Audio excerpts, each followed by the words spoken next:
नए हफ्ते की पॉजिटिव शुरुआत के लिए हो जाइए तैयार, जहां दुनिया भर के बाजारों से थोड़ी स्थिरता के संकेत और एसजीएक्स निफ्टी हाफ सेंचुरी मारने के मूड में। मजबूत खुलने के बाद क्या मजबूती और बढ़ाएंगे या फिर पिछले हफ्ते की तरह रहेंगे कमजोर? लेंगे इस सवाल का जवाब। स्वागत है आप सबका शेयर बाजार लाइव में। नमस्कार, मैं हूं अनिल सिंघवी। और नमस्कार, मैं हूं दीपांशु भंडारी। बाजार की बात तो चलती रहेगी, अनिल जी से जानेंगे भी क्या करना है। बट सर, सुपर संडे मतलब इतना बड़ा एड्रेनलिन रश, वो भी रात को कैसे सोए फिर? ओह लवली, मतलब one of the greatest match I have ever seen, ever seen. और इससे बढ़िया फाइनल हो नहीं सकता। और फाइनल ये बताता है कि दोनों टीमें कितनी मजबूत थी और दोनों स्टार कितने मजबूत थे, है ना। मेसी और एम्बापे दोनों ही, मतलब और एक तरफ जहाँ इस बात की खुशी है कि मेसी ने फाइनली वर्ल्ड कप जीत लिया, जो कि लगभग सारे दुनिया के लोग, सारे तो नहीं कहूँगा, ज़्यादातर लोग जरूर देखना चाहते थे, फ्रांस वालों को छोड़कर जरूर देखना चाहते थे। और गॉट ऐसे ही नहीं कहा जाता, ग्रेटेस्ट ऑफ ऑल टाइम्स। तो एक, लेकिन इसके साथ एक और अच्छी बात जो हुई वो ये कि कई बार ये होता है कि कोई बड़ा प्लेयर निकलता है तो आपको लगता है कि एक जगह खाली हो गई है, अब क्या, व्हाट नेक्स्ट, अब कौन है। लेकिन यह भी कल के मैच से और इस पूरे टूर्नामेंट से लोगों को समझ में आएगी कि वो जगह खाली नहीं है। हाँ। मतलब राजा के लिए राजकुमार तैयार है। एम्बापे नेक्स्ट सुपरस्टार है, इसमें कोई डाउट ही नहीं। जबरदस्त, मतलब थोड़ा टाइम लगा जागने में, बट जब जागे उसके बाद तो 23 साल के हैं और अभी लंबा रास्ता उन्हें तय करना है। ऑलरेडी वर्ल्ड कप विनर है। हाँ, और 2 वर्ल्ड कप अभी और खेलने वाले हैं। सो आई थिंक बहुत ही, मतलब वाकई में जबरदस्त रोमांचक मैच था। और इस तरह का फाइनल देखना अपने आप में, मतलब जिसे कहते हैं पैसा वसूल परफॉर्मेंस है। एब्सोल्युटली, मतलब एज ऑफ सीट पे रखा पूरे गेम में। हाँ, सो कल मैं शुक्रवार को यही बात कर रहा था कि दिल कहता है मेसी जीतना चाहिए, दिमाग कहता है कि टीम के तौर पर ज़्यादा मजबूत आपको फ्रांस नजर आती है। तो दिल की बात सुनी गई, अच्छा लगा, जीत गया मेसी। 10 नंबर की जर्सी का कमाल है सर, एब्सोल्युटली। हमारे सचिन तेंदुलकर और दुनिया में अब तक जितने बड़े फुटबॉलर्स 10 नंबर की जर्सी पहनना ही अपने आप में एक बड़ा मेन प्लेयर्स जो बिल्कुल। तो चलिए, बहुत अच्छा जबरदस्त फुटबॉल फीवर रहा। अब आज से काम पे लगेंगे, आज से काम पे लगना पड़ेगा सर। ऐसे हम ही काम करने वाले हैं, आपके अमेरिका यूरोप वाले तो अब उनका तो क्रिसमस, हाँ, वो छुट्टी के मूड में है ही एक्चुअली। और वैसे अच्छा ही है कि चले जाए, क्योंकि जिस तरह से पिछले हफ्ते ढीला ढाला काम किया उन्होंने, उसको देखते हुए लगता नहीं कि उन्हें रहना चाहिए। छुट्टी पे चले जाए तो बेहतर है। लेट्स सी, नए हफ्ते की शुरुआत हम थोड़े पॉजिटिव नोट पर कर रहे हैं। बिल्कुल। तो ट्रिगर देख लें आज, पहले ट्रिगर की बात कर लेते हैं। बिल्कुल सर, क्या दिख रहा है? तो आइए, अमेरिकी बाजारों में कमजोरी रही, लेकिन कमजोरी उतनी ही जितने हमें अंदाजा था। शुक्रवार को 350 अंकों के आसपास डाउ फ्यूचर्स कमजोर थे, उतने ही कमजोर हुए 100 पॉइंट के आसपास नैस्डैक फ्यूचर्स कमजोर थे। नैस्डैक 100 पॉइंट ही नीचे जाकर बंद हुआ। लेकिन हाँ, आईटी शेयरों के लिए खराब खबर, एक्सेंचर का दूसरी तिमाही का गाइडेंस रहा कमजोर। पहली तिमाही के नतीजे मजबूत आए हैं। अब उनकी तिमाही और अपनी तिमाही मत गिनो कि उनका कब से कब चलता है, उनका अगस्त वाला मामला है। सो अब आप नंबर्स को देखो, नंबर्स अच्छे, गाइडेंस कमजोर। नेट डायरेक्ट कलेक्शन 20%, ग्रोथ 26%, यानी कि आप हम सब मिलकर टैक्स भर रहे हैं, इसका सबूत इकोनॉमी सामने। इकोनॉमी मजबूत है और हम सब टैक्स दे रहे हैं, ये दोनों सबूत आपके सामने है। और इसके अलावा केफिन टेक्नोलॉजीज आज आईपीओ खुलने जा रहा है। इस आईपीओ का विश्लेषण तैयार है जी। इस बार वीकेंड मिला है, पूरी तैयारी, पूरी पढ़ाई के साथ, बस थोड़ी देर में पूरा विश्लेषण। चलिए, तो बात करते हैं सर इन सारे ट्रिगर्स की, सारे फैक्टर्स की। थोड़ा ग्लोबल मार्केट को एक बार टच कर लेते हैं, स्पेशली जो लास्ट 3 दिनों का एक्शन रहा है। इनफैक्ट पूरा हफ्ता ही, पिछला हफ्ता काफी वॉलेटाइल रहा। एक तो बड़ी रेंज में हमने कारोबार देखा और उस बड़ी रेंज में कुछ बड़े मूव्स भी बनते हुए देखे। थोड़ा समझाएं सर, ये अमेरिकी बाजारों में चल क्या रहा है? मेरे ख्याल से अमेरिकी बाजारों में एक हल्का फुल्का करेक्शन जो फेड की मीटिंग के बाद शुरू हुआ है, वो रेंज को ही टेस्ट करता हुआ दिख रहा है, ऊपर और नीचे की रेंज। मीटिंग के जस्ट पहले आप ऊपर की रेंज को टेस्ट कर रहे थे, जो कि माफ कीजिएगा 34,500 34,700 के आसपास की थी, और मीटिंग के बाद 32,800 33,000 के आसपास का। मैं आपको एक स्ट्रॉन्ग स्टेटमेंट देना चाहता हूँ अमेरिकी बाजारों को लेकर। मेरे ख्याल से अमेरिकी बाजारों में जितनी कमजोरी होनी थी हो गई। अच्छा, हाँ, अब यहाँ से मुझे ज़्यादा ख़राब नहीं लगते। ओह, ओके, ये तो अच्छी बात। हाँ, मुझे नहीं लगता कि अब से लेकर जनवरी के पहले हफ्ते तक अमेरिकी बाजारों में कोई बहुत बड़ा भूचाल या बहुत बड़ी गिरावट की संभावना, आशंका दिखती है। खाली ट्रिगर्स के दम पर, जो इकोनॉमी से जुड़े हुए हैं, जो ब्याज दरों से जुड़े हुए हैं, जो डॉलर इंडेक्स या फिर आपके बॉन्ड यील्ड से जुड़े हुए हैं। अगर कोई खबर ऐसी कोई आ जाए, वो तो मुझे नहीं पता, ना आपको पता है कि कोई रशिया यूक्रेन लड़ पड़े या फिर कुछ हो जाए।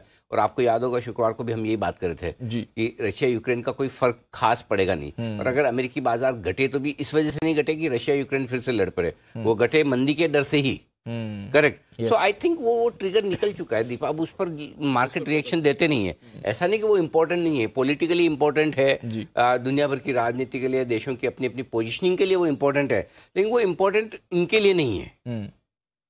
अच्छा। बाजारों के लिहाज से मतलब पता है अब ये तो ऐसा हो जाए कि इंडिया पाकिस्तान में हमेशा झड़प होती रहे और उसके दम पे हमारे यहाँ उनके मार्केट गिरे, वो गिवन है कि कई बार होता रहता है, ये होता रहता है। आप अब की बार देखिए तवांग में हुआ, हमारे मार्केट पे कोई रिएक्शन आया नहीं। तो मार्केट के लिए कोई चीज पहली बार होती है, नई होती है, अचानक होती है, अनएक्सपेक्टेड होती है, तो उस पर रिएक्शन आता है। इसीलिए शुक्रवार को अमेरिकी बाजारों का गिरने का कारण ये नहीं था, और इसलिए उतने ही गिरे जितने फीचर्स आपको दिखा रहे थे।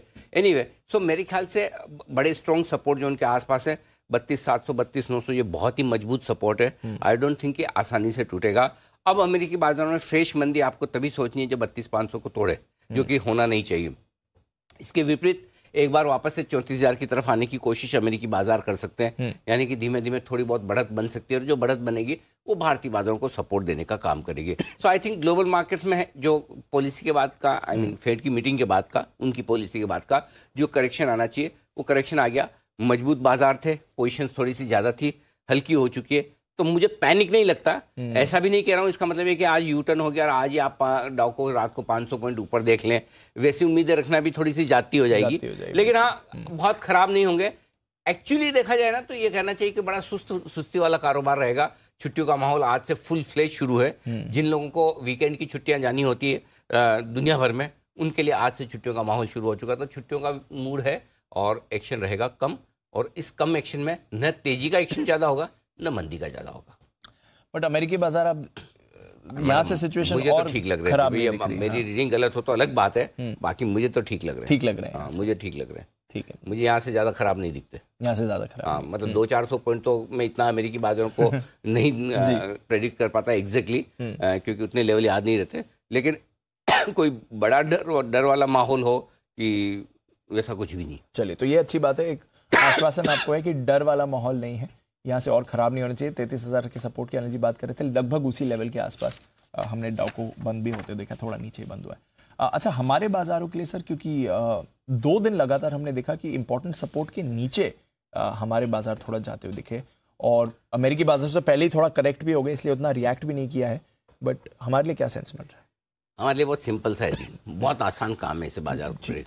जब तक 18,500 के नीचे है तब तक हम फ्रेश और बड़ी तेजी नहीं करेंगे, और जब तक 43,000 के ऊपर बैंक निफ्टी पर, तब तक बड़ी मंदी नहीं सोचेंगे। ओके, बस हो गया काम। समझ। अब आपको आगे और कुछ बात करना तो करो, मेरा काम तो हो गया। तो इसी रेंज में बैठ के सो बेसिकली ये है कि 18,500 को आप 2 दिन से तोड़ रहे हैं, नीचे बंद हो रहे हैं। वो इंपॉर्टेंट लेवल था आपके लिए। 18,500 पर आपने 14 दिनों तक लगातार 18,500 के ऊपर क्लोजिंग दी, मतलब लगभग 3 हफ्ते। Yes, correct. 14 ट्रेडिंग सेशन, 15 में 3 हफ्ते। एक आध छुट्टी भी हुई होगी, नहीं होगी तो हमने मान ली, ठीक है। तो 3 हफ्ते से आप 18,500 के ऊपर बंद हो रहे हैं। ये वाला हफ्ता ऐसा गया आपका पिछला फ्राइडे, जो 18,500 के नीचे बंद हो, तो शॉर्ट टर्म के लिए, एकदम शॉर्ट टर्म के लिए बाजार थोड़े ठंडे हो गए। ठीक है। अब अपने तेजी तब करनी जब वापस 18,500 के ऊपर बंद होना शुरू करें। क्लियर है? तब तक सेल ऑन राइज वाला मामला रहेगा। 250 पॉइंट की, 225 पॉइंट की कुशन है ऊपर जाने के लिए। 18,500 के ऊपर बंद होना शुरू करेगा तो फिर हम सोचेंगे एक रनिंग करेक्शन था 2 से 3% का जो आता है।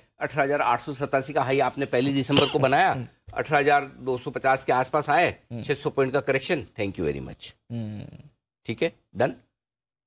लेकिन बैंक निफ्टी में अभी भी ऐसी कोई समस्या है नहीं। 43,000 के ऊपर बैंक निफ्टी 16 ट्रेडिंग सेशन से बंद हो रहा है। हाँ, ये जरूर है कि 6 ट्रेडिंग सेशन तक 43,500 को ऊपर बंद होने के बाद नीचे आया, तो एकदम बीटीएसटी ट्रेड वालों के लिए तो खराब हुआ है। आपको याद होगा, नहीं आपको याद नहीं होगा, कैसे होगा आपको, आप तो छुट्टी पे थे। हाँ। जब मैं वापस आया घूमकर छुट्टी से, तो मंगलवार के दिन, तो हमने उसी दिन पहली बार 18,700 के नीचे निफ्टी बंद हुआ। हमने कहा जो बीटीएसटी ट्रेड करने वाले, रोज ट्रेड करने वाले, उनके लिए स्टॉप लॉस ट्रिगर हो गया, और जो पोजिशनली थोड़ा सा सोचे उनके लिए 18,500 है। सो निफ्टी के 2 स्टॉप लॉस ट्रिगर हुए, बैंक निफ्टी का सिर्फ 1 ट्रिगर हुआ है। राइट, 43,500 के नीचे का बीटीएसटी टाइप वाला। जो लोग थोड़ी तेजी का सोच रहे हैं पोजिशनली, उनके लिए अभी भी ट्रिगर नहीं हुआ। जब तक 43,000 के नीचे बंद नहीं होगा तब तक जो हफ्ते 2 हफ्ते का व्यू लेकर जो ट्रेड करते हैं उनके लिए स्टॉप लॉस ट्रिगर नहीं होगा। तो 43,000 जब तक बैंक निफ्टी रोक रहा है तब तक बैंक निफ्टी मजबूत है। 18,500 के नीचे जब तक निफ्टी है तब तक निफ्टी कमजोर है। समझ गया, ये अपने को ध्यान रखना है। सो 43,000 जब तक इसके ऊपर बंद होता रहे, नो प्रॉब्लम। ठीक है, चलिए, तो क्लियरली डिफाइंड लेवल्स हैं। ऑफ कोर्स इसमें आज के लिए क्या इंपॉर्टेंट है, डेटा क्या कह रहा है जानना है सर, बट एक चीज और बात करनी है, थोड़ी बाजार से अनरिलेटेड है, बट ट्विटर रोज नया ड्रामा मस्त साहब करते हैं। काफी सारे ड्रामा उन्होंने किए जब से टेक ओवर किया है। आज नया ट्वीट उन्होंने डाला है और ये इंटरेस्टिंग है, क्या मैं ट्विटर का सीईओ बना रहूं या मैं स्टेप डाउन करूं। पोल डाला है उन्होंने और वो कह रहे हैं जो भी इसका रिजल्ट आएगा वो उन्हें स्वीकार रहेगा।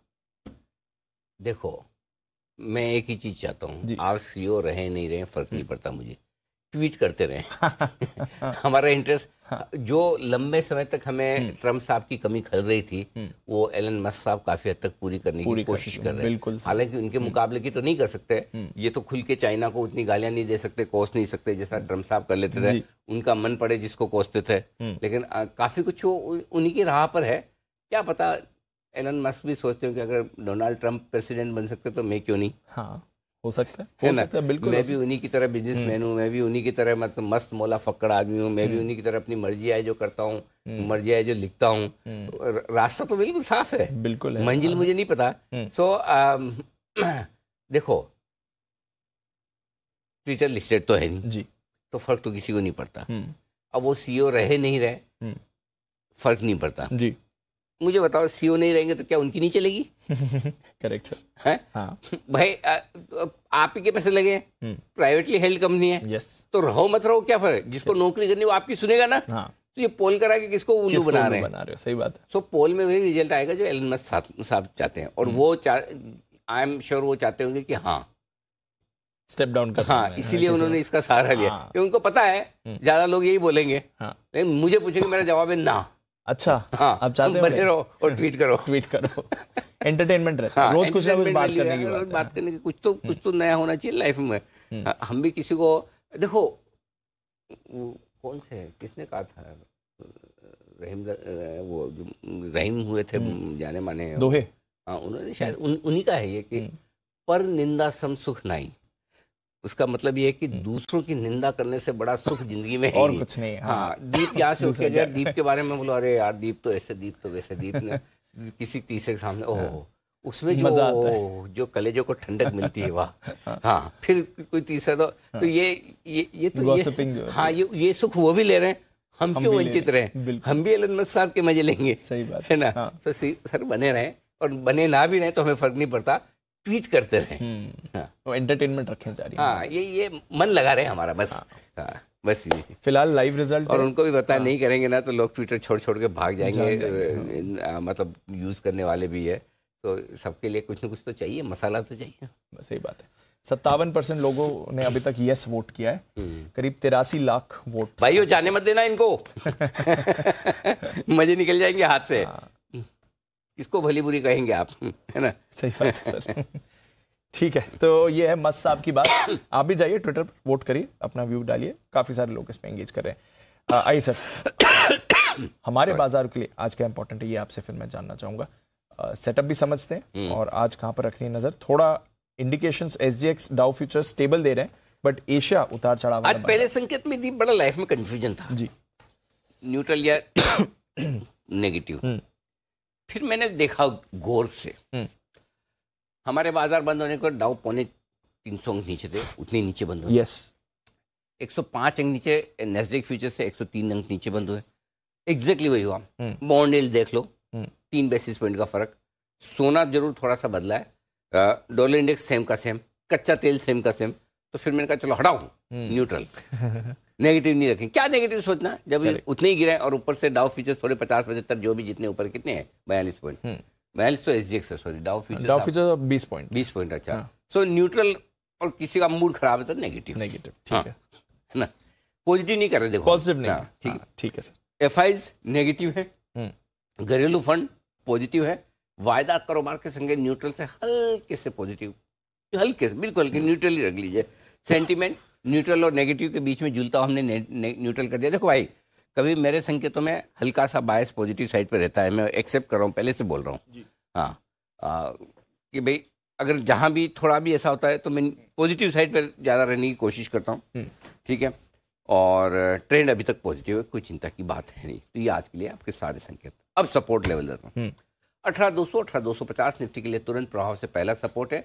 इसके ठीक नीचे 18,125 175 खरीदारी करने के लिए बहुत ही बढ़िया जगह। अगर आए तो मौका मत छोड़िए, चांस कम है। ऊपर की तरफ 18,350 18,415 पहली रेंज है जहां पर हम खुलकर टाइम पास करेंगे। इसके पार निकल कर टिके तो 18,450 18,500 तक जा सकते हैं। Done for the day. ऊपर 18,500 के ऊपर इमीडिएटली अभी मैं ये राय लेवल देख नहीं रहा। बैंक निफ्टी 42,950 43,075 मजबूत सपोर्ट जोन है। आसानी से टूटेगा नहीं। इसके नीचे अगर गलती से आ जाए 42,750 42,875 स्ट्रॉन्ग बाय जोन है। यहाँ पर जरूर जरूर जरूर बैंक निफ्टी में खरीदारी करनी चाहिए। ऊपर की तरफ 43,375 43,500 इस रेंज में खुलकर हम करेंगे टाइम पास। 500 के ऊपर निकल कर टिके तो फिर और बढ़िया तेजी बनेगी, जो 43,600 से 43,775 के बीच में कहीं न कहीं ले जाकर बैंक निफ्टी को छोड़ेगी। 43,650 हो सकता है, 700 हो सकता है, 775 तक भी हो सकता है। लीडरशिप जब भी आएगी फिर से बैंक से आएगी। अच्छा, हाँ, और उसका रीजन ये कि हम थोड़ा सा आगे कुछ स्टॉक्स और सेक्टर भी डिस्कस करेंगे। आईटी एलएनटी को लेकर कुछ कुछ खबरें तो बिल्कुल, बट ये है लीडरशिप जो आएगी बैंक से आएगी। बैंक से आएगी, ठीक है। सपोर्ट और रेजिस्टेंस? सपोर्ट लेवल से दीप हम बंद हुए हैं 18,270 के आसपास। 18,250 200 175 150 और 18,125 ये आपके लिए सपोर्ट है। 5 काफी है। ऊपर की तरफ लेवल तो 4 ही है। इनफैक्ट 18,350 400 450 500 ये 4 लेवल ऊपर की तरफ। बैंक निफ्टी 43,100 43,025 दो छोटे सपोर्ट लेवल। 42,950 42,875 medium level. 42,750 42,650 जरूरत नहीं है, नोट करके रख लें। हायर साइड पर 43,300 375 दो छोटे लेवल है। 500 600 दो मीडियम लेवल है। और 43,650 700 और 775 आपके लिए बड़े लेवल बैंक निफ्टी पर ऊपर की तरफ। अब आइए डेटा। एफआईएस की इंडेक्स लॉन्ग पोजीशन 55% है, 1% बढ़ी है, कोई खास दिक्कत की बात नहीं। पुट कॉल रेशियो कंफर्टेबल है 1.02 पर निफ्टी का। बैंक निफ्टी के पुट कॉल रेशियो में कोई खास बदलाव नहीं, 0.76 कंफर्टेबल। ठीक है। मौजूदा पोजीशंस की बात करें तो 18,200 ये रख लीजिए स्टॉप। आर्बिट्रेरीली स्टॉप लॉस रखा है इंट्राडे और क्लोजिंग बेसिस पर। और बैंक निफ्टी का 43,000 होता है, थोड़ा सा 100 पॉइंट का लीवे लिया है। 42,900 43,000 जो भी आपको लगे ठीक वो लगा लीजिए। बेसिकली 43,000 है, थोड़ा सा 25-50 पॉइंट कभी ऊपर नीचे ऐसे हो जाए तो उसको हिसाब से। शॉर्ट साइड पर अगर आप हैं तो अब आपका स्टॉप लॉस है 18,500 क्लोजिंग बेसिस पर। इंट्राडे भी 18,500, जिसको छोटा रखना है 18,425 भी रख सकता है, आपकी इच्छा पर है। इस स्टॉप लॉस में आपको बदलाव की सुविधा है, अपनी शॉर्ट पोजीशन के हिसाब से आप बदलाव कर लें। ठीक है।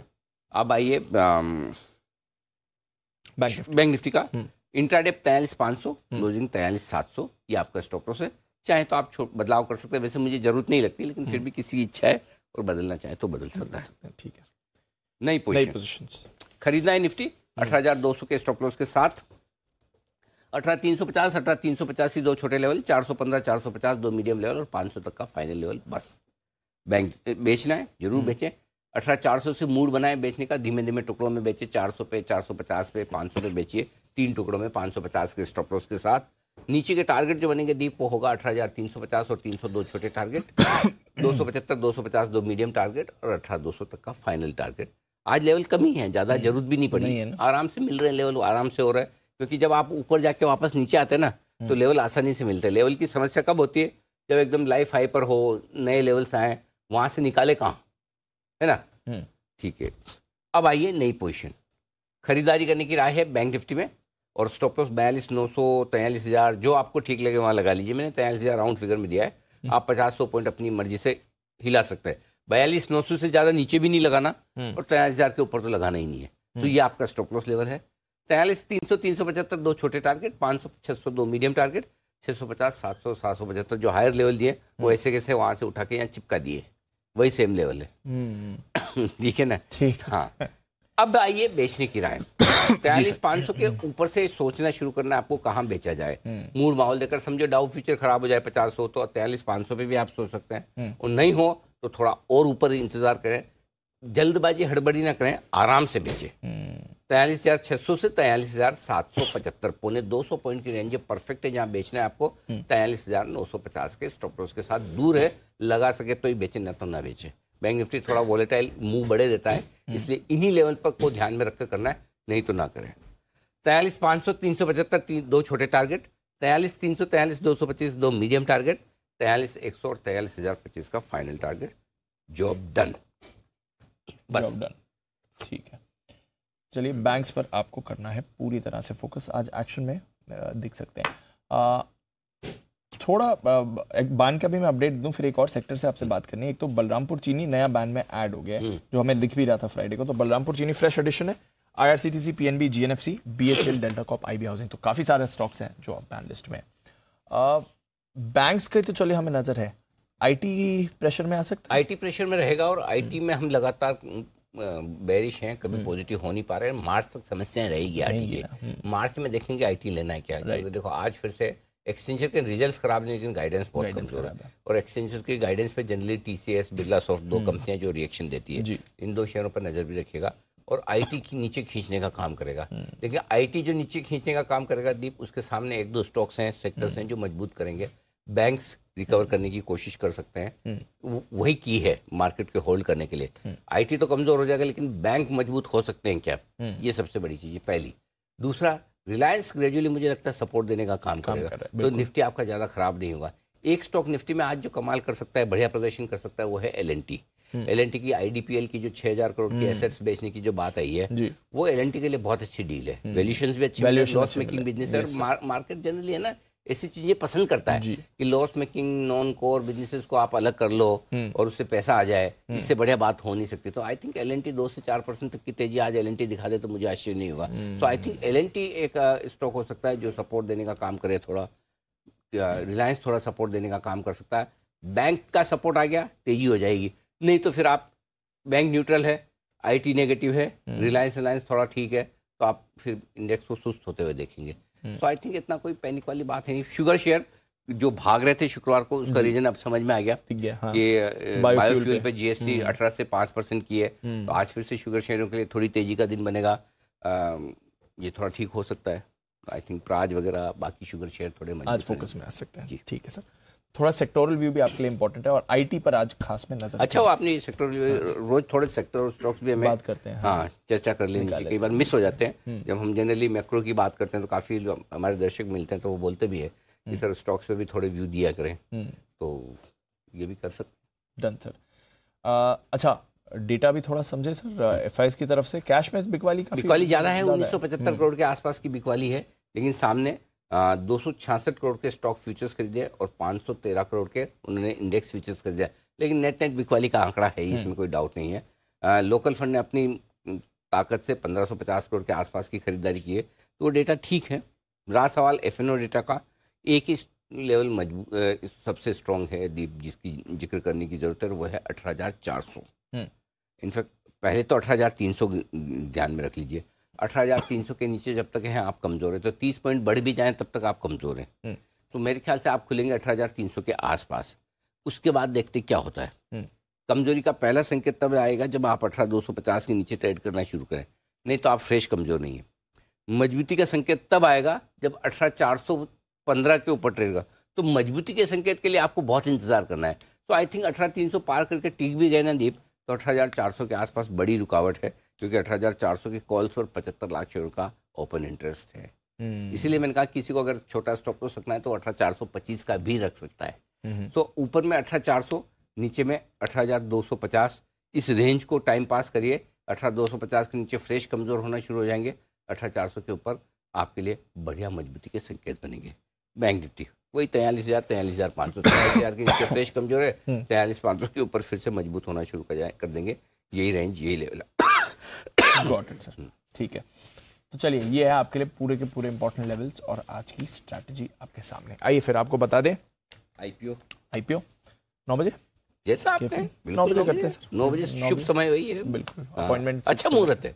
वो 9 बजे जब से करने लगे तब तक IPO की सारी सारी की सारी अभी तक एक भी गलत नहीं पड़ी है। सो आई थिंक वो टाइम ठीक है वास्तु के साथ, न्यूमरोलॉजी के साथ। हाँ, वास्तु तो खैर हमारा बदला नहीं जैसे कैसे हमेशा। तो 9 बजे दीप ने कह दिया 9 बजे तो 9 बजे डन। आईपीओ की चर्चा 9 बजे करेंगे। आइए बाकी स्टॉक्स के बारे में तब तक आपको बता दें। कुशल, अरमान, नुपुर और साथ ही आशीष है तैयार। कुशल, मॉर्निंग बताएं, ट्रिगर्स खबरें क्या कह रही हैं आज की?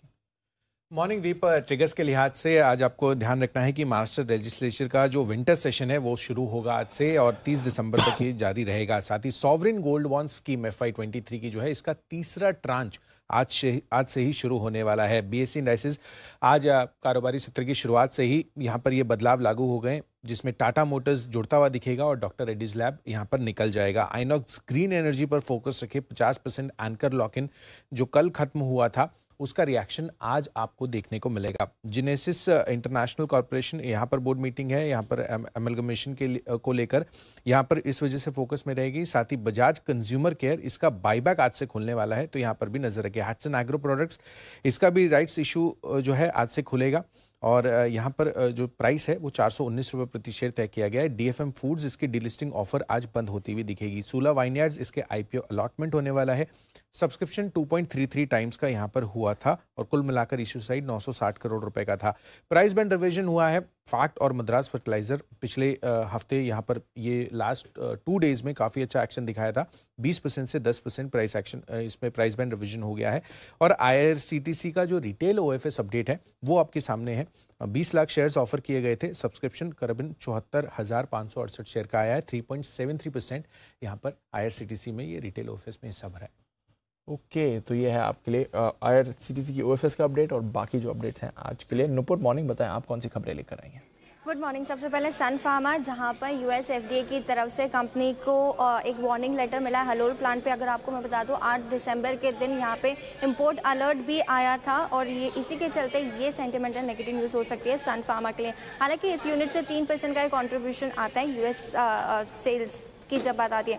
IT स्टॉक्स भी आज फोकस में रहने वाले हैं क्योंकि एक्सचेंजर ने अपने Q1 के नतीजे घोषित किए जो अनुमान से काफ़ी बेटर है, लेकिन Q2 का जो गाइडेंस है वो कमज़ोर दिखा है। एक्सचेंजर ने जो Q2 के रेवेन्यू का गाइडेंस दिया है वहाँ पे थोड़ी सी बढ़ोतरी की है, लेकिन वो अनुमान से कम है। टाटा मोटर्स भी आज फोकस में क्योंकि बेंगलुरु मेट्रोपॉलिटन ट्रांसपोर्ट कॉरपोरेशन ने 921 इलेक्ट्रिक बसों को सप्लाई, ऑपरेट और मेंटेन करने का कंपनी को नया ऑर्डर मिला है, तो पॉजिटिव न्यूज़ आती दिखी है टाटा मोटर्स के लिए। IGL भी आज फोकस में रहने वाला है क्योंकि कंपनी ने CNG के जो दाम है उन्हें बढ़ाए, वहाँ पे 0.95 पैसे की बढ़ोतरी यहाँ पे देखी गई है। दिल्ली में CNG के दाम बढ़े तो यहाँ पर भी आज नजर रहने वाली है।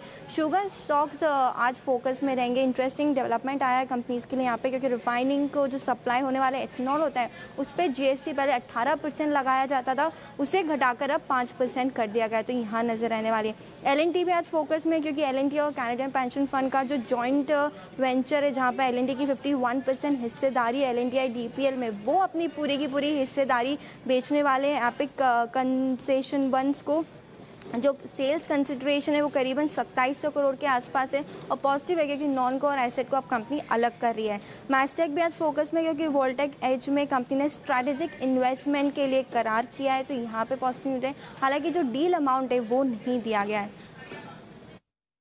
ओके, तो ये है आपके लिए कुछ बड़ी डील्स भी हुई हैं, वहाँ पर भी रखी नजर। और सन फार्मा के लिए एक बार फिर से खराब खबर आती हुई दिख रही है, उस स्टॉक पर भी रहेगा फोकस। अरमान, मॉर्निंग बताएं आप कौन सी खबरें लेकर आए? जी बिल्कुल, फिनिक्स मिल्स पर आपको ध्यान रखना होगा क्योंकि 510 करोड़ रुपए जो इनका सूरत में 7.2 एकड़ की जो जमीन है उसका जो इनका अधिग्रहण है वो इन्होंने पूरा कर दिया है। GMR एयरपोर्ट्स इंफ्रा पर ध्यान रखिए क्योंकि जो कंपनी की सब्सिडरी है उनको GMCAC जो कि कंपनी की जॉइंट वेंचर है मेगावाइट कंस्ट्रक्शन के साथ, उनके में शेयर बेचकर इनको लगभग 1390 करोड़ जो है कंपनी को मिले हैं। शिपिंग कॉर्पोरेशन ऑफ इंडिया पर भी ध्यान रखिएगा क्योंकि 29 दिसंबर को जो स्कीम ऑफ अरेंजमेंट की मंजूरी पर MCA अगर नई दिल्ली में जो सुनवाई होने वाली है, और ये जो इशू है उसमें कंपनी के नॉन कोर एसेट्स की बात करेंगे जो कंपनी के हैं, वहां पर अगर आप डीमर्जर के लिए जो स्कीम है वहां पर होगा सुनवाई। बेयर क्रॉप साइंस पर भी ध्यान रखना होगा जिसमें हिम्मतनगर स्थित इनका क्रॉप जो प्रोटेक्शन फॉर्मुलेशन का प्लांट है वहां पर जो उत्पादन है वो शुरू हो चुका है। स्पेशलिटी रेस्टोरेंट जहां पे 21 दिसंबर को बोर्ड बैठक में सिक्योरिटी जारी कर फंड जुटाने पर विचार किया जाएगा। और कई सारे प्रमोटर्स ऑफ फंड एक्शन है जिसमें सबसे पहले GM फॉडलर्स है जिसमें प्रमोटर्स ने लगभग 17% के आसपास जो हिस्सेदारी है वो बेची है। उसमें खरीदार अगर आप देखेंगे तो उसमें आदित्य बिरला सन लाइफ है जिन्होंने लगभग लगभग 2% हिस्सेदारी खरीदी है। प्लूटस वेल्थ उन्होंने भी लगभग 2% हिस्सेदारी, और यूएसएसएल, इंटीग्रेटेड कोर और इंडस टावर, इन सबको क्यूमुलेटिव देख लेंगे तो उन्होंने लगभग 3% के आसपास जो है को टोटल हिस्सेदारी खरीदी है। सफायर फूड्स, जिसमें गैर प्रमोटर अगर मेरा असेट्स की बात करेंगे, उन्होंने लगभग 3% जो है हिस्सेदारी बढ़ाई है और उनकी हिस्सेदारी अब 2.6% के आसपास से बढ़कर 5.7% हो गई है। सूर्योदय स्मॉल फाइनेंस बैंक की बात करें तो वहां पर प्रमोटर ने लगभग 50 लाख शेयर्स जो हैं वो बेचे हैं और उनकी हिस्सेदारी, अगर प्रमोटर की बात करेंगे, उनमें प्रमोटर जो स्पेसिफिक प्रमोटर है उनकी हिस्सेदारी 10.65% से घटकर लगभग 6% के आसपास हो गई है। और अंत में एनसीएल इंडस्ट्रीज की बात करें, वहां पर भी प्रमोटर्स ने लगभग 24,600 शेयर्स के आसपास बेचे हैं और ये ओपन मार्केट के जरिए 15 और 16 दिसंबर में बेचे गए। ओके, तो ये है आपके लिए सारी के सारे खरीदे हैं। हाँ, ओके, और ये ओपन मार्केट के जरिए। ओके, एनसीएल इंडस्ट्रीज यहाँ पर प्रमोटर ने शेयर्स खरीदे हैं, करीब 25,000 शेयर्स की इन्होंने खरीदारी करी है। और भी कई सारी ब्लॉक डील्स हुई हैं, उसका भी रिएक्शन आपको स्क्रीन पर दिखेगा। बट साथ ही कई सारी ब्रोकरेज रिपोर्ट्स भी आई हैं, इनके बारे में जान लेते हैं। FIR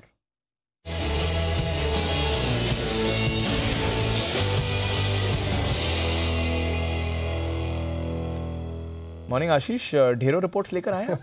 good morning Deepanshu. ढेरों नहीं है, सिर्फ 2 ही रिपोर्ट्स हैं। रिपोर्ट्स 2 है लेकिन स्टॉक सिर्फ एक ही है जहां पर रिपोर्ट आई है, तो मेरे पास ज्यादा कुछ है नहीं आज।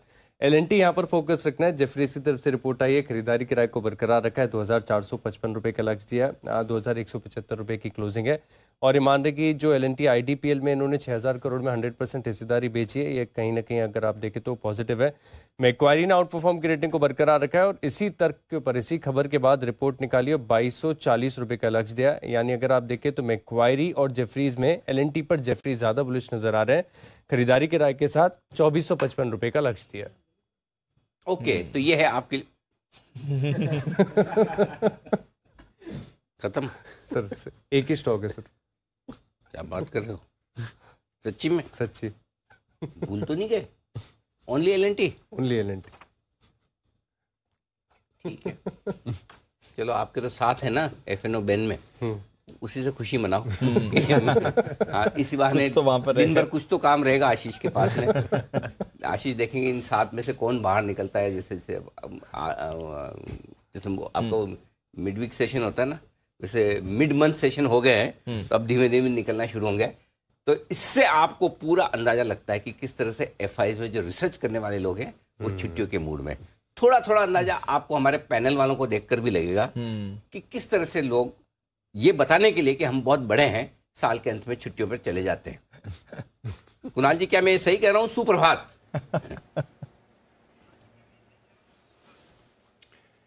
सुप्रभात अनिल जी, सुप्रभात दीपांशु। अनिल जी, कुछ लोग तो छुट्टी पर प्रस्थान कर गए हैं और कुछ लोग केवल अनिल जी यहाँ बैठकर योजनाएं बना रहे हैं। हाँ। लेकिन अनिल जी एक बात बताइए, मुझे तो लग रहा था आज आप अर्जेंटीना की जर्सी में नजर आएंगे। यार आइडिया तो अच्छा था। हाँ, जीतने के बाद तो पहन ही सकते हैं तो इज्जत बढ़ती है। मतलब पहले पहन ले, हार जाए तो बड़ा दुख होता है। तो वैसा ये आइडिया अच्छा था, बाद में पहनना ज्यादा सेफ है एक्चुअली। नहीं बिल्कुल, लेकिन मैच का आनंद हमने लिया, मजा तो आपको भी आया होगा। अनिल जी आमतौर पर मैं मैच देखता नहीं हूं, लेकिन अनिल जी कल का मैच मैंने देखा और अनिल जी मैं इंतजार कर रहा था कि मैच को आप बाजार के साथ कैसे जोड़ेंगे। अनिल जी ये जानना चाह रहा था, क्या बड़ा लेसन है अनिल जी बाजार वालों के लिए कल के मैच को देखने के बाद? उसके लिए मैंने ट्वीट डाला था रात को। फिर मैंने कहा कि इस मैच की वोलेटिलिटी को देखकर हमारी बैंक निफ्टी को आ गया इन्फिनिटी कॉम्प्लेक्स कि मैं तो कम वोलेटाइल हूं, और डाउ जोन्स तो डिप्रेशन में ही चला गया कि भाई हमारे से ज्यादा वोलेटाइल भी कुछ है। तो देखो, मतलब 2 बार अर्जेंटीना आगे निकली, फिर उसके बाद पेनल्टी शूटआउट। कलकत्ता वाले हैं ना हमारे भाई साहब, शरद जी, कलकत्ता का माहौल तो बिल्कुल ही अलग होता होगा। क्रिकेट के बाद फुटबॉल, दोनों ही वहां पर तो इतने फेमस है। फुटबॉल तो सबसे टॉप पे है ही। हमको तो लगा कि इंडिया जीत गई है वर्ल्ड कप। एक्चुअली बहुत सारी तस्वीरें ऐसी आई है पूरे हिंदुस्तान से। अर्जेंटीना के पक्ष में ज्यादातर, हिंदुस्तान में लोग सब मेसी के पक्ष में ज्यादा है एक्चुअली। ये देखो, ओ माय गॉड, और झंडे हमारे भी घुमा है तो सेलिब्रेट करना है। लेकिन कुणाल जी, क्या आपको पता है कि इंडिया भी वर्ल्ड कप के फाइनल में पहुंचा है? फाइनल में आपको पता है इंडिया वर्ल्ड कप के फाइनल में पहुंचा है?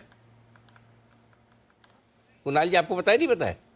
नहीं अनिल जी मुझे जानकारी अरे नहीं है। गजब, क्या देखते हो फिर, आपने क्या देखा? नहीं अनिल जी मुझे नहीं पता। दीपिका जी गई थी ना वर्ल्ड कप फाइनल में हमारे तो हमारे दीपिका पादुकोण ने हमारा कर दिया रिप्रेजेंटेशन, हम भी फाइनल में थे। इसी बहाने मनाओ फाइनल की खुशियां।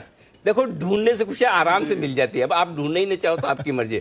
हमने तो सोचा हम भी वर्ल्ड कप फाइनल में थे। मुझे लगा 1948 वाले वर्ल्ड कप की बात कर रहे हो। चलिए बढ़िया, आइए करते हैं शुरुआत पिक ऑफ द डे के साथ। बताएं कुणाल जी। अनिल जी देखिए बहुत ज्यादा मौके नहीं है अनिल जी, आज खुलने के बाद तय करेंगे कि कहां खरीदारी करनी है, लेकिन एक चार्ट है जहां मुझे लगता है अनिल जी तेजी बनेगी। स्टॉक का नाम है मैरिको। करेक्शन आया 4-5 दिनों का, मेजर सपोर्ट के करीब अब ये स्टॉक आ चुका है। 510 पर मुझे सपोर्ट नजर आता है, तो 510 के ही स्टॉप लॉस से खरीदारी किराए है मैरिको में। मुझे लगता है कि स्टॉक वापस से आपको 525 के लेवल्स दिखाएगा, तो 525 530 के टारगेट के लिए मैरिको में मेरी खरीदारी किराए। ओके, मैरिको है पहला स्टॉक जहां खरीदारी करने का इरादा रखते हैं कुणाल जी। मोदी जी सुप्रभात, बताएं sir pick of the day. Morning Anil ji, good morning the.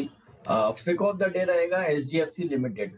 SGFC को लॉन्ग करके चल सकते हैं। आज के सेशन में 2700-2710 के टारगेट्स नजर आते हैं। स्टॉप लॉस रहेगा 2640 का। देखिए स्टॉक में करीब 1.5 महीने से कंसोलिडेशन देखने को मिला है और उस कंसोलिडेशन के बॉटम के पास ये काउंटर ट्रेड होता हुआ नजर आ रहा है। फ्राइडे के सेशन में जहां इतना करेक्शन था लेकिन स्टॉक ने सपोर्ट लेके बाइंग दिखाई है, तो हमें लग रहा है यहाँ से कुछ तेजी और बन सकती है। 2710 के टारगेट्स के लिए SGFC लिमिटेड को लॉन्ग करके चलेंगे। स्टॉप लॉस रहेगा 2640 का। के तो ये है आपके लिए राय HDFC लिमिटेड। हिमांशु गुप्ता जी भी जुड़ चुके हैं हमारे साथ। सुप्रभात सर, बताएं आपका pick of the week. Good morning to you Anil ji, good morning Deep, good morning everyone. Anil ji मेरा पिक ऑफ द वीक रहेगा एक शुगर स्टॉक। हमने देखा था कि फ्राइडे को बहुत ही अच्छे ब्रेकआउट्स यहाँ पर आते हुए नजर आए थे, और एक स्टॉक पॉनी शुगर इरोड जो लगभग 385 रुपए पर क्लोज है, उस स्टॉक में पिछले हफ्ते लगभग एक 12 साल का कंसोलिडेशन आता हुआ नजर आया और स्टॉक में बहुत ही शानदार ब्रेकआउट देखने को मिला है वीकली चार्ट पर।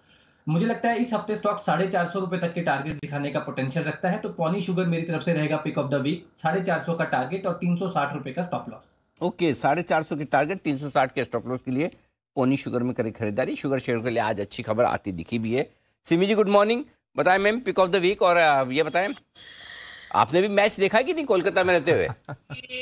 जी बिल्कुल देखा है। वेरी गुड मॉर्निंग अनिल जी, वेरी गुड मॉर्निंग दीपांशु, सभी को गुड मॉर्निंग। बहुत अच्छा लगा, और सबसे बड़ा बात यह है कि मैं मेसी का फैन हूँ, पर टीम को मैं फ्रांस को ही सपोर्ट कर रही थी। अच्छा, तो जो भी है बहुत ही बढ़िया सा मैच रहा, और पूरा मतलब एकदम एंड तक सीरियस थी। मेसी को तो सपोर्ट कर ही रही थी, पर टीम वाइज मैं यूरोपियन कंट्रीज का जो टीम होता है उसमें मैं बहुत ज्यादा मतलब मुझे अच्छा लगता है। तो पर हालांकि मेरा जो फेवरेट टीम है जी अनिल जी, मेरा जो फेवरेट टीम है वो तो इस बार वर्ल्ड कप में क्वालिफाई ही नहीं किया, तो इसलिए मेरा टेंशन बहुत कम था इस वर्ल्ड कप में। मेरा फेवरेट टीम इटली है, और इटली तो इस बार तो आया ही नहीं। नेक्स्ट टाइम देखेंगे। ओके, इटली है फेवरेट। पर मैं जो भी हो अनिल जी, पूरा मतलब वर्ल्ड कप फाइनल ऐसा ही होना चाहिए। हाँ, अच्छा ये बताओ, मतलब लास्ट मोमेंट तक एकदम कंपटीशन था। अच्छा, जी बिजनेस के दर्शक ये जानना चाहते हैं कि इस तरह के जब रोमांचक मैच में कभी कोई ऊपर कभी कोई नीचे होता है, तो सिमी जी मैच देखते वक्त क्या करती है? एकदम चुपचाप रहती है या मतलब चुप होती ही नहीं फिर? एकदम जैसे मेरा स्टॉक्स का जब टारगेट अचीव होता है, तब जैसे में रिएक्शन मेरा होता है वैसा ही रिएक्शन वहां पे भी होता है। कैसा होता है हमको क्या पता कैसे होता है? रिएक्शन ऐसा होता है कि मेरा फेवरेट जो है वो अगर कोई गोल मिस करता है, मतलब पेनल्टी शूट में भी अगर कोई गोल मिस करता है, तब भी जैसा मतलब मेरा रिएक्शन होता है वो भी मतलब मैं मतलब बताने जैसा ही है। मेरा फेवरेट बज्जियो एक बार पेनल्टी शूट में टाई ब्रेकर में गोल मिस किया था, उस समय तो मेरा मतलब खाना पीना ही छोड़ के बैठ गई थी, मतलब ऐसा कैसे हो गया। अब ऐसा भी हो सकता है, इसमें कोई बड़ा बात तो है नहीं। आशु जी की तरह गुस्सा दूसरे पे निकाला करो। टाई ब्रेकर में मिस किया है। सेमी जी, आशु जी की तरह गुस्सा दूसरों पे निकालो, खुद पे मत निकालो। नहीं खा के तो अपने ही नुकसान है, दूसरों का खाना बंद करा दो, दूसरों का खाया पिया निकाल दो, जो आशु जी करते हैं। एक रात के लिए हुआ था, एक ही रात के लिए। चलिए बढ़िया है। सिमी जी बताइए आपका pick of the week. Anil ji मेरा भी पिक ऑफ द वीक एक शुगर स्टॉक ही है। मैं भी हिमांशु के साथ ही जाना चाहूंगी, पर मैंने स्टॉक्स हिमांशु का नहीं चुना है। मैंने विजय चोपड़ा सर को चूज किया है, उनका भी फेवरेट मैंने फ्राइडे को सुना है। बजाज हिंदुस्तान चार्ट में अनिल जी शानदार सा फॉर्मेशन है, सॉसर और उसके बाद एक क्रैप एंड हैंडल का ब्रेकआउट हुआ है। तो क्रैप एंड हैंडल का ब्रेकआउट जो हुआ है, मुझे लगता है कि ये तो टारगेट अचीव करने ही वाला है। तो मैं मतलब सोच समझ के यही स्टॉक मैंने चूज किया है, क्योंकि फंडामेंटल सपोर्ट विजय चोपड़ा जी के साथ ही है, मतलब उन्होंने चूज किया तो फंडामेंटल तो अच्छा ही होना चाहिए। मैंने तो चार्ट देके दे दिया, 15 रुपया 50 पैसा का स्टॉप लॉस, 22 रुपया और 24 रुपया का टारगेट के लिए बजाज हिंदुस्तान को खरीद कर चलने का सलाह होगा। यही होगा मेरे तरफ से pick of the week. Sugar की मिठास बढ़ेगी, ये मानना है सिमी जी का भी। आइए जरा जाना जाए शरद जी से भी, उनकी पसंद का शेयर। शरद बताएं, शरद जी बताएं इस हफ्ते के लिए आपकी पसंद का शेयर। सिम्फनी लिमिटेड है हमारा pick of the week. Okay. Company air cooler बनाने वाली देश की सबसे बड़ी कंपनी है। पिछले 3-4 सालों में काफ़ी बड़ा एक्सपेंशन भी किया है डिस्ट्रीब्यूटर नेटवर्क में, जिसका फ़ायदा आने वाले समय में मिलना चाहिए। जो इंटरनेशनल सब्सिडियरीज है वहाँ से भी हम ये उम्मीद कर रहे हैं कि अगले 1-2 साल में लगातार इम्प्रूवमेंट देखने को मिलनी चाहिए, जिसका फ़ायदा कंपनी को मिलना चाहिए। ऑस्ट्रेलिया में जो नए इन्होंने अपनी स्थापना की है, सब्सिडियरी की, और वहाँ अपना बिजनेस फैला रहे हैं, उससे जो सीजनैलिटी है वो भी कम हो जानी चाहिए बिजनेस में। ग्लोबली इंडस्ट्रियल कूलिंग पे काफ़ी बड़ा फोकस है और काफ़ी बड़ी कंपनीज, जानी मानी कंपनीज जैसे जनरल इलेक्ट्रिक वगैरह हैं जो इनके प्रोडक्ट्स को यूज़ करते हैं। और हमारा ये मानना है कि इंडस्ट्रियल कूलिंग सेगमेंट आने वाले समय में भी काफ़ी डिसेंट परफॉर्मेंस करेगा। पिछले दशक में कंपनी की CAGR लगभग 15% रही है, जबकि इंडस्ट्री की CAGR सिर्फ 10% थी। और हमारा ये मानना है कि जैसे जैसे ये रॉ मटेरियल प्राइस भी ईज आउट होते हैं, तेल की कीमतें नीचे आने के साथ उसका फ़ायदा सिम्फनी को भी मिलना चाहिए। तो अगले 2 साल में हम ये उम्मीद कर रहे हैं कि रेवेन्यूज़ में 20-25% की CAGR रहनी चाहिए और प्रॉफिट्स में 40% की CAGR रहनी चाहिए। तो FY24 की अर्निंग्स हमें उम्मीद करें 32 रुपये के आसपास आएगी। तो 40 का मल्टीपल कंपनी को आसानी से मिलना चाहिए। एसेट लाइट मॉडल है, रिटर्न रेशियो स्ट्रॉन्ग है। तो 1200 के लक्ष्य के हिसाब से सिम्फनी लिमिटेड 1200 के टारगेट के लिए सिम्फनी में करें खरीदारी, शरद जी की राय। सुमित जी हैं तैयार। Good morning Sumit ji, pick of the week. Good morning Anil ji, good morning Anil ji. Pick of the week के तौर पे जो स्टॉक चार्ट्स के ऊपर अच्छा दिख रहा है वो है HUL, हिंदुस्तान यूनिलीवर। HUL के अंदर मोमेंटम तेजी का बना हुआ है। स्टॉक ऊपरी लेवल पे थोड़ा सा करेक्शन दिखा के कंसोलिडेट कर रहा है और अब स्टॉक के अंदर यहां से वापस से ऊपर का मूव रिज्यूम होना चाहिए। 2660-2670 के बीच में HUL में खरीदारी करके चलने का सलाह रहेगा। स्टॉक का जो नीचे में चार्ट्स के ऊपर सपोर्ट दिखाई दे रहा है ट्रेडिंग के लिहाज से 2625 का होगा, तो इस हफ्ते में 2625 का स्टॉप लॉस मान के लॉन्ग पोजीशंस इनिशिएट कर सकते हैं। और ऊपर में 2730 रुपए से लेके 2750 रुपए तक का मूव HUL में ऊपर की तरफ देखने को मिलेगा, जो कि रिसेंट का हाई रहेगा। और 2750 के बाद स्टॉक में फ्रेश मोमेंटम और फ्रेश ब्रेकआउट बनेगा, जिसके लॉन्ग टर्म टारगेट्स और ऊपर के होंगे। फिलहाल 2730, 2750 ये 2 टारगेट्स को ध्यान में रखते हुए खरीदारी करें 2625 के स्टॉप लॉस से।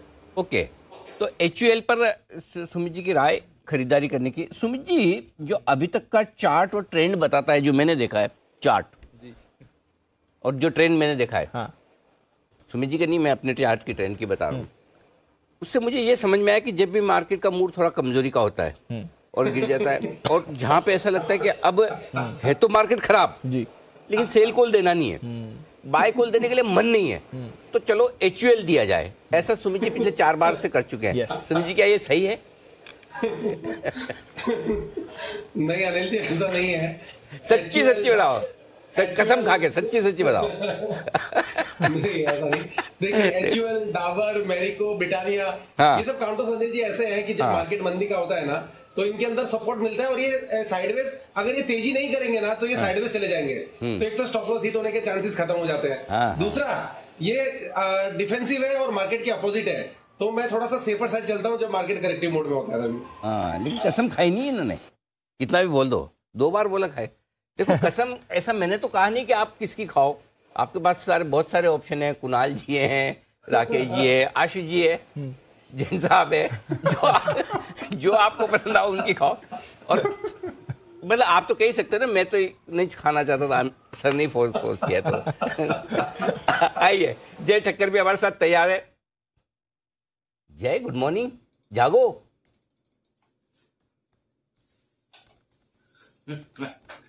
Very good morning to you Anil ji. बहुत मैच के मजे लिए कल। आज तो रात को हाँ, दिख रहा है, फोटो भी देखे, आंखें भी दिख रही है। मतलब इतना जबरदस्त मैच रहा। हाँ जी अनिल जी, बिल्कुल अनिल जी, खुशी के मारे नींद नहीं आई मैं कहूँगा, बिकॉज अर्जेंटीनियन सपोर्टर था मैं कल के लिए अनिल जी। और जो मैच था अनिल जी जरा भी आराम से, मतलब फर्स्ट हाफ में तो ऐसा लगा कि अर्जेंटीना स्मूथली जीत जाएगा, पर जो सेकंड हाफ के बाद जो कमाल हुआ, अनिल जी जो आप कह भी रहे थे सुबह की वोलेटिलिटी जो यहाँ पे थी, वो अनिल जी डेफिनेटली हमें इंडेक्स में भी इतनी वोलेटिलिटी नहीं देखने मिलती है। अमेजिंग मैच और बढ़िया है, सबने एंजॉय किया। अच्छी बात है कि सब लोग मैच के बाद खुश तृप्त नजर आ रहे हैं। हाँ, कुछ अच्छा देखा लंबे समय बाद। बताएं जय, आपका पिक ऑफ द वीक। जय जी, मेरा पिक ऑफ द वीक है TCS। इस पे सेल करने की मेरी सलाह। In fact last closing trading session में मैंने इस पर एक पुट ऑप्शन भी सजेस्ट किया है और मैं इसके साथ ही जाना चाहूंगा। मुझे क्लियरली एक हेड एंड शोल्डर्स पैटर्न बनते हुए नजर आ रहा है TCS में, और इसका एक जो सपोर्ट एनर्जी है लोअर साइड पर, इमीडिएटली सपोर्ट जो है मैं देख रहा हूँ वो है 3230 का, और 3240 के आसपास तो बंद हुआ है। So I think with that break TCS में एक अच्छा खासा हमें एक फॉल देखने मिल सकता है। 3150 3100 तक के लेवल्स आपको इमीडिएटली देखने मिल सकते हैं। And on the upside I believe के अब 3310 के जो लेवल्स हैं इमीडिएट बेसिस पर वो एक रेजिस्टेंस प्रूव करेगी, तो लगभग 150 पॉइंट की आपको गिरावट इस लेवल से भी TCS में देखने मिल सकती है। ऊपर लगभग 60 पॉइंट का एक रिस्क रहेगा, तो 3310 का। सो रिस्क रिवॉर्ड फेवरेबल है जी, 1:2.5 का है। TCS पर सेल करने की मेरी सलाह है। मात्र सेल कॉल, और वो है आपके लिए TCS। थोड़ी देर पहले जो अनिल जी से बात भी हो रही थी, एक्सेंचर की गाइडेंस कमजोर आई है और उसका इम्पैक्ट जैसा अनिल जी ने कहा TCS और बिरला सॉफ्ट पर यूजुअली ज्यादा देखने को मिलता है। डेज लो पर बंद हुआ था, फ्राइडे को भी 2% नीचे, आज भी गिरावट जय ठक्कर को इस पे दिख रही है। इनफैक्ट एक बार शरद जी से भी मैं राय लेना चाहूंगा। शरद जी, ये जो एक्सेंचर के नंबर्स हैं और स्पेशली गाइडेंस की जो बात चल रही है, कमजोर गाइडेंस आई है सेकंड क्वार्टर के लिए, इसको कैसे देखते हैं आप, और कौन से स्टॉक्स आपके रेडार पर आएंगे? देखिए, ब्रॉडली मैं ये समझता हूँ कि हम उम्मीद भी कर रहे थे कि वहाँ पे जैसा सेंटिमेंट है ब्रॉडर लेवल पे, खास करके US और यूरोप में, उसका एक रब ऑफ इफेक्ट आपको IT सेंटिमेंट में देखने को मिलेगा।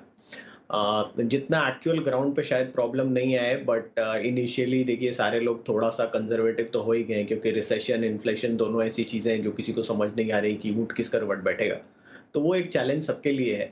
बट मेरा ये मानना है कि अब जिन वैल्यूएशंस पे ये स्टॉक ट्रेड कर रहे हैं, चाहे वो इन्फोस फ्रंटलाइन में इन्फोसिस हो, सेकेंड टायर स्टॉक्स में बिरला सॉफ्ट जैसी स्टोरीज हैं, टेक महिंद्रा जैसी स्टोरीज हैं, हमें लगता है ये सब स्टॉक्स में अब वैल्यूएशंस काफ़ी अट्रैक्टिव है। बहुत ज़्यादा खोने को मुझे कोई रिस्क नज़र नहीं आता। LTI माइंट्री में भी मुझे लगता है वही स्टोरी है, ऊपर से भी स्टॉक करेक्ट हो गया है। अगले 2-3 क्वार्टर्स में अगर बड़ी डील विंस वो अनाउंस कर पाते हैं तो वहाँ भी एक स्ट्रॉन्ग री रेटिंग हो सकती है। तो मुझे लगता है बहुत ज़्यादा अब इन चीज़ों में निगेटिव प्ले आउट नहीं करना चाहिए। जो करेक्शन वगैरह आनी थी और जो भी ये सब का इम्पैक्ट स्टॉक में आना था वो ऑलरेडी आ चुका है। एक आध दिन थोड़ा बाजार का सेंटिमेंट खराब रहता है तो इन स्टॉक्स में भी वो दिख सकता है। जैसे इन्फोसिस में मुझे लगता है 1750-1800 तक के लक्ष्य पॉसिबल है। कल परसों में मैस्टेक देख रहा था, वहाँ भी मुझे लगता है काफ़ी डिसेंट अपसाइड यहाँ से आ सकती है। कंपनी 15-20% ग्रोथ करेगी तो 20-25 का मल्टीपल आसानी से मिलना चाहिए। टेक महिंद्रा में भी मेरे लक्ष्य करीब 1350-1400 रुपए के हैं। तो मुझे लगता है ये स्पेस में अब वैल्यूएशन डिस्कम्फर्ट जो आज से करीब साल सवा साल पहले था वो बिल्कुल भी नहीं है कि सारे स्टॉक्स 2 साल फॉरवर्ड पे 30-40 के मल्टीपल पे चल रहे हैं। थोड़ा बहुत नेगेटिव सेंटिमेंट आज के दिन आपको मिल सकता है ट्रेडिंग के हिसाब से, बट इन्वेस्टर के हिसाब से मुझे लगता है ये डिप को यूज करना चाहिए एक्यूमुलेट करने के लिए। ओके, तो और ज्यादा गिरावट की गुंजाइश नहीं है क्योंकि ऑलरेडी IT स्टॉक्स गिर चुके हैं, सस्ते हो चुके हैं, या एटलीस्ट वैल्यूएशन के लिहाज से उतने एक्सपेंसिव नहीं है इस समय, तो डिप पर आप इन्वेस्टर्स खरीदारी का मौका ढूंढ सकते हैं। बट सन फार्मा में क्या होगा शरद जी, एक बार उस पर भी नजर रखिए। तब तक मैं एक बार चार्ट्स पर सन फार्मा पर राय ले लूँ मुदित जी की तरफ से। मुदित जी, ये US FDA की तरफ से एक बार फिर से परेशानी आई है सन फार्मा के लिए। फ्राइडे को रिकवर हुआ था टुवर्ड्स एंड ऑफ ट्रेड, हालांकि फिर भी नीचे ही बंद हुआ। चार्ट्स क्या कहती हैं सर, 1000 के नीचे सन फार्मा? ये थोड़ा सा ही पेन है। 970 के आसपास इम्पोर्टेंट सपोर्ट है। 970 अगर होल्ड करता है तो स्टॉक में तेजी बना के चल सकते हैं, और 970 के आसपास आता है तो डेफिनेटली एक बार बाइंग अपॉर्चुनिटी रहेगी, क्योंकि प्रीवियस सपोर्ट भी वहीं पर निकल कर आ रहा है। और इस कंसोलिडेशन का लास्ट 5-6 सेशन का जो कंसोलिडेशन है उसका भी सपोर्ट 970 पर निकल कर आ रहा है। तो 970 टूट कर नहीं चाहिए, 970 के आसपास आता है तो डेफिनेटली खरीद के चलेंगे। स्टॉप लॉस रहेगा 962 का। बाउंस बैक में 1000 तक के भी टारगेट दिखा सकता है। ओवरऑल जो भी डिप मिलता है बाइंग अपॉर्चुनिटी है। ओके, तो डिप पर खरीदारी करें सन फार्मा। शरद जी, आपकी कोई राय? हलोल ही है, वैसे भी इनको वैसे परेशानी आती है, बट लगातार हलोल पर ही प्रॉब्लम्स आती रहती हैं। इंपोर्ट अलर्ट भी आ चुका है, वार्निंग भी आ चुकी है, कैसे देख रहे हैं सर इसको?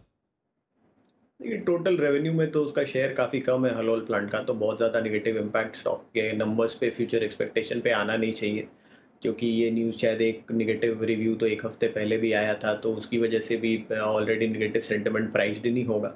और वैल्यूएशन के लिहाज से मुझे लगता है कि अगर हम FY24 की अर्निंग्स 42-43 रुपए की भी एक्सपेक्ट कर रहे हैं, तो उस पर अगर 25 का मल्टीपल भी मिलता है तो मेरे हिसाब से 1050-1100 लगभग फेयरली वैल्यूड होता है। तो यहाँ से 50-60 रुपए की अपसाइड है, तो बेटर होगा कि आप थोड़ी करेक्शन पे इसको एक्यूमुलेट करें।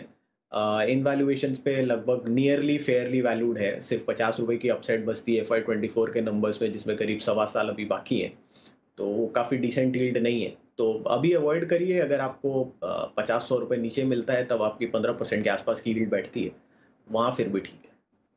ओके, तो ये है आपके लिए सन फार्मा, थोड़ा अवॉइड करिए, एक बार और नीचे आने दीजिए फिर देखते हैं। बट हालांकि जैसा शरद जी कह रहे हैं, ऑलरेडी जिसको जितना गिरना था ये काउंटर आपके लिए गिर चुका है।